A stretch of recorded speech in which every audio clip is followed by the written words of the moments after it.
महाराज जी, हमें श्री राधा नाम भगवान घर में विराजमान करने की इच्छा है।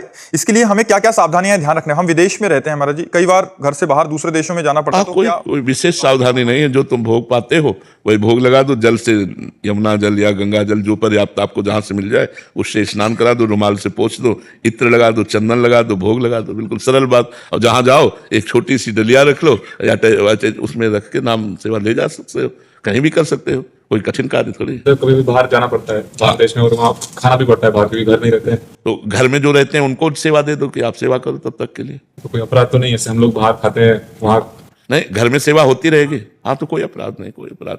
देखो, अब व्यापार में या हॉस्टल में जो बच्चे पढ़ते हैं या नौकरी में, अब खान पान की तो बड़ी अशुद्धता है। अब अगर उसको देखे कि खान पान अशुद्ध है तो फिर भजन कर ही नहीं पाएगा। इसलिए भजन करो जो धीरे धीरे शुद्ध हो जाए। मदिरा मांस का सेवन भर न करे, और फिर जो जैसे हो अपना बाहर खाना पड़ता है। कहीं पूछिए कि क्या प्याज लहसुन का बिना मिलेगा, तो कहते नहीं, आप दूसरी जगह देखिए। हाँ, बिल्कुल बिल्कुल बिल्कुल बिल्कुल। हाँ, नहीं, अगर वो भी हाँ कह दे तो पात्र तो वही है। और वो सब देखो, प्याज लहसुन कोई पाप नहीं है।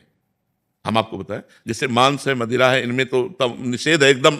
अब प्याज लहसुन क्या तमोगुणी है, जहाँ आलू पैदा होता है वहीं पैदा होता है। थोड़ा इसके लिए मना है, तो भजन में सात्विक भाव में ठाकुर को भोग नहीं लगाया जाता, इसलिए थोड़ा सा। क्योंकि अधिकतर लोग व्यापारी, नौकरी पेशा वाले, पढ़ने लिखने वाले जो होटलों में ही भोजन पाते हैं, और होटलों में बड़ी समस्या है, बड़ी समस्या है। इसलिए पाओ जहां जैसा मिले और राधा राधा गाओ, जियो किसी तरह भगवान से जुड़ो। नहीं, बहुत सी समस्याएं हैं, बहुत सी समस्याएं हैं। हम तो प्रधानता देंगे कि आप नाम जप करो, आप भगवान से जुड़ो। जैसी भी स्थिति, मान लो जैसे आप बुराई नहीं छोड़ सकते, एक बात हमारी समझो, जैसे आप बुराई नहीं छोड़ सकते तो आप अच्छाई तो पकड़ सकते हो ना। तो अच्छाई को पकड़ो, अच्छाई में इतनी सामर्थ्य है कि वो आपकी बुराई छुड़ा देगी। आप यहाँ आना शुरू करो। मान लो बोले हम शराब छोड़ देंगे तब बाबा के पास जाएंगे, तो मुश्किल है।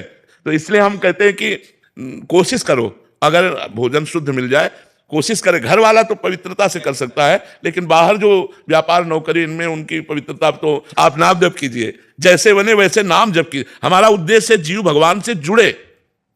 विषयों को तभी छोड़ सकता है जब वो भगवान से जुड़ेगा। भगवान से जुड़ने पर जीव का मंगल है। अगर खान पान के चक्कर में पड़ेगा तो अब वो सोचेगा कि जब हम सब छोड़ देंगे तब जपेंगे, तो हो सकता है शरीर छूट जाए, आप ना छोड़ पाओ। तो इसलिए अब आज से नाम जप करो, और जैसी परिस्थिति में हो वैसे जियो, धीरे धीरे सुधार कर लो। महाराज जी, काफियों को तो प्याज से बहुत प्यार है, प्याज के बिना मतलब बात नहीं बनेगी, मतलब वो नाम छोड़ सकते। तो राधा राधा तो पकड़ो, राधा राधा पकड़ो, जिससे तुम्हारा मंगल हो जाएगा।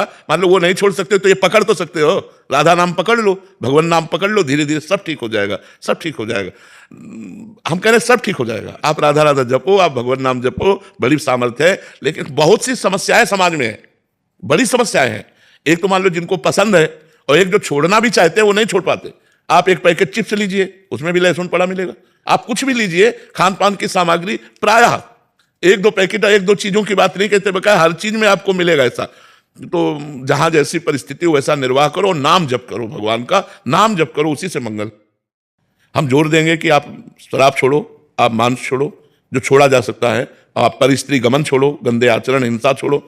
अब जैसे प्याज लहसुन मान लो इस स्थिति में, तो कोशिश करो छोड़ने की। अगर नहीं छोड़ पा रहे हो तो चलो, हमारे साथ चलो, भगवत मार्ग में चलो, धीरे धीरे चलो। तुम्हारा मन खुद इतना पवित्र होगा कि अच्छा नहीं लगेगा, छूट जाएगा। पर कुछ लोग तो अच्छा नहीं लगता, छोड़ना चाहते हैं पर नहीं छोड़ पाते, क्योंकि उनको कई जगह जाना होता है, भोजन पाना होता है, वो सब पवित्रता नहीं मिलती है। बाहर पवित्रता नहीं यार, कितना भी कहो बाहर पवित्रता नहीं। आप भले आप वो मानो कि आपकी थाली में बिल्कुल स्वच्छ साफ होके आए वो सब, तो वो किसी तरह निर्वाह करना, वहां पवित्रता का क्या व्यवहार। तो इसलिए नाम जप करो, भगवत चिंतन करो।